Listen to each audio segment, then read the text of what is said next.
युवक ने उठाए चालान ब्रांच की कार्यशैली पर सवाल, दी सीएम विंडो में शिकायत, लगाई न्याय की गुहार। नूंह जिले के गांव बदरपुर निवासी नाहिद ने आज मीडिया के सामने रूबरू होते हुए कहा कि चालान ब्रांच नूंह में काफी गड़बड़ झाला हो रही है।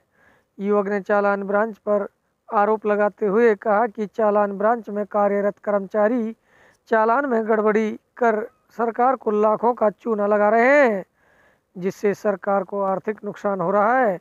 युवक ने बताया कि चालान ब्रांच के अंदर 2 नंबर से चालान भरे जा रहे हैं, जिसकी एवज में कर्मचारी लाखों की कमाई कर सरकार को नुकसान पहुंचा रहे हैं। उन्होंने कहा कि मैंने इसकी अपने स्तर पर छानबीन की और इसकी एक्ट 2005 के तहत जानकारी लेनी चाहिए, लेकिन मुझे जानकारी नहीं मिल रही है। जब मैं इस संबंध में संबंधित अधिकारियों से मिलता हूं तो वह कभी लाखों रुपए, तो कभी 50,000 रुपये, तो कभी 30,000 रुपये मुझे भरने के लिए कहते हैं, जबकि मैंने 30,000 रुपये तक भरने की कोशिश की, लेकिन मुझे यही नहीं बताया जा रहा है कि रुपए कहाँ जमा करने हैं। उन्होंने बताया कि मुझे पुलिस वाले कई बार धमकाते हैं और मुझे डराते हैं, कहते हैं कि सीएम विंडो में लगी शिकायत और लगाई गई आरटीआई को वापस ले, वरना किसी मामले में फंसा देंगे। इस विषय में मैंने आज सीएम विंडो में शिकायत देकर मुख्यमंत्री से इस मामले की गहनता से छानबीन करने की गुहार लगाई है। उन्होंने मीडिया के माध्यम से सरकार से इस मामले को गंभीरता से उठाने की मांग की है। मेरा नाम जी नाहिद, गांव मेरा बदरपुर है। और जो हरियाणा सरकार ने जो फर्स्ट लॉकडाउन लगाया था, उसमें जो पहले चालान की जो राशि ही वो ड्राइविंग लाइसेंस की 5 से ही, हेलमेट की 100 रुपये की, जो कि हरियाणा सरकार ने 10 गुना बढ़ा दिया वो चालान, पुलिस चालान। तो लॉकडाउन के बाद में जब चालान भुगतान हुए हैं तो डीआई ब्रांच नूंह के जो कर्मचारी हैं, कंप्यूटर ऑपरेटर जैसे योगेश हो, उस टाइम रविंदर हो, और अब दीपक है, एक दिलीप गृह रक्षक दिलीप था, होमगार्ड। तो इन्होंने क्या काम करा, फर्जी डॉक्यूमेंट्स बनाकर और चालान के पीछे जो हरियाणा सरकार के खजाना में जो पैसा जाना था, जैसे मान लें 5,000, लाइसेंस का 5,000 है, हमारे यहाँ मेवात में जी अनपढ़ता है, तो लोगों के पास पूरे डॉक्यूमेंट्स, आशिक हुआ और कोई डॉक्यूमेंट्स नहीं थे उस टाइम। तो इन्होंने क्या काम करा, हर चालान के पीछे फर्जी डॉक्यूमेंट्स तैयार करके और उनके 100 रुपये ओके दिखा के, यानी कि जैसे मान ले लाइसेंस का 5,000, इंश्योरेंस का 2,000, प्रदूषण का 10,000, तो 17,000 में से 500 रुपया हरियाणा सरकार के खजाना में जा रहे। बाकी के इन्होंने 2-4 हज़ार रुपये की छूट करके उसको, जिसका चालान कटा है, बाकी का रुपये अपनी जेब में रखा है इन्होंने। और जितने भी फर्स्ट लॉकडाउन में चालान भुगते गए हैं, उस चालान के पीछे एक भी ओरिजिनल डॉक्यूमेंट्स नहीं है।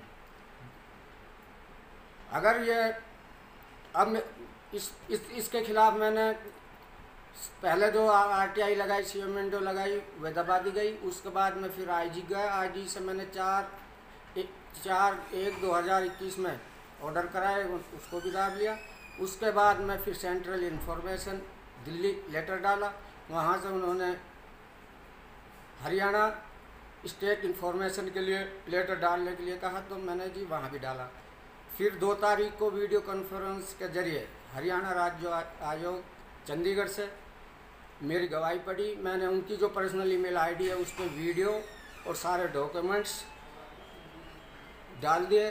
तो इन लोगों, जो चालान ब्रांच के जो कर्मचारी हैं, उन्होंने बाहरी जो दलाल हैं, जैसे इनके माध्यम से हरियाणा सरकार को करोड़ों रुपए का चूना लगाया गया है। जो इन्होंने चालानों के पीछे जो फोटोकॉपी लगा के और ट्रेजरी में जो पैसा जमा करा है, सरकार के अकाउंट से जो इनने धोखाधड़ी करी है, सरकार के खजाने में जो पैसा जाना था वो पैसा इन्होंने अपनी जेब में रखा है।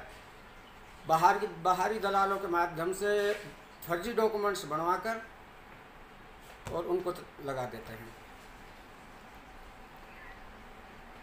और अब मुझे बार बार आरटीआई 2005, कम से कम 1 साल से मैं इसके पीछे इस घोटाला को उजागर करने के लिए लगा हुआ हूँ, जो कि मुझे बार बार चालान ब्रांच कर्मचारियों के द्वारा पीट या मेरे साथ मार पिटाई करवाई जा रही है, जिसकी मैंने MLRB नूह स्वास्थ्य केंद्र में जाकर कटवाई और उसमें CM विंडो लगाई, जो कि उस पर भी अभी तक कोई कार्रवाई नहीं हुई है। और अब फिर दोबारा बार जान से मारने की धमकी दी जा रही है और RTI 2005 को वापस खींचने और CM विंडो को वापस लेने का दबाव बनाया जा रहा है, जो कि जो DI ब्रांच के जो कंप्यूटर ऑपरेटर योगेश और जो ये कर्मचारी हैं, इनकी किसी अधिकारी से मिली भगत होने के कारण जो भी मेरे, जैसे मैंने रेवाड़ी ID से ऑर्डर कराए मुझे डॉक्यूमेंट सबमिट कराने के, और सेंट्रल इन्फॉर्मेशन से जो मुझे 20,000 रुपये जब ये मांगते थे 3 लाख रुपया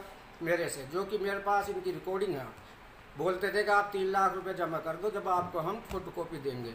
मैं बोला भाई मुझे आप चालान भर के दो, मैं ट्रेजरी में पैसे जमा करके आपको रसीद दे दूँगा। लेकिन अब जो स्टेट इन्फॉर्मेशन से मेरे पास लेटर आया है उसमें मुझे 30,000 रुपये जमा कराना है। जब मैं चालान ब्रांच में जाता हूं तो वह कह देते हैं DSP ऑफिस में जाओ, DSP ब्रांच रीडर के पास जाता हूं तो वह भेज देता है चालान ब्रांच में। लेकिन 1 महीना से अभी तक किसी ने मेरे पास से पैसे जमा नहीं करे हैं, ना मुझे हेड बताया गया है जो ट्रेजरी में जो पैसे जमा हो जाएँ चालान ब्रांच। तो आज आप किस लिए आए हैं? मैं जी यहाँ अब जो CM विंडो लगाने के लिए आया हूँ, और इसी बारे में जो बाहरी जो ये चालान ब्रांच के जो अधिकारी हैं, जो बाहरी दलालों से जो मिलीभगत है, उनके द्वारा मुझे बार पीड़ित धमकी दिलाई जा रही है कि भाई इन्हें वापस खींच लिए, और जान से मारने की धमकी दी जा रही है। और मैं इसमें किसी उच्च अधिकारी या ईमानदार अधिकारी से इस पूरे घोटाले की जांच करवाना चाहता हूं। और ये जो जितने भी चालान ब्रांच के कर्मचारी थे वे अभी भी ड्यूटी पे मौजूद हैं। ड्यूटी के मौजूद होने का फ़ायदा उठाकर मुझे बार धमकाया जा रहा है। जब तक इसकी जांच पूरी हो कहते हैं इनको सस्पेंड किया जाए या लाइन हाजिर किया जाए, जब जाके इसमें निष्पक्ष जांच हो सकती है। किसी अधिकारी से आपकी बात हुई है? मुझे फ़ोन पे फ़ोन करते हैं सिर्फ DSP रीडर है जो रीडर, हाँ एक अभी फ़ोन कराता है एक अमित नाम के ने, भाई आपकी CM विंडो आई पड़ी है आप आ जाओ। मैं जब वहाँ आया तो जी अमित ना आए, तो वहाँ आके नहीं मुझे साइन करवाते हैं, साइन कर दे। मैंने साइन करने से मना कर दिया। साइन करते ही 3 दिन बाद चंडीगढ़ से फ़ोन आता है कि आप समझौता से खुश हो, जो कि ये वहाँ के जाने के बाद उसमें नीचे लाइन लिख देते हैं कि भैया इससे हमारा समझौता हो गया। इसलिए मैंने साइन करने से साफ इनकार कर दिया, भाई मैं इस पर साइन नहीं करूँगा।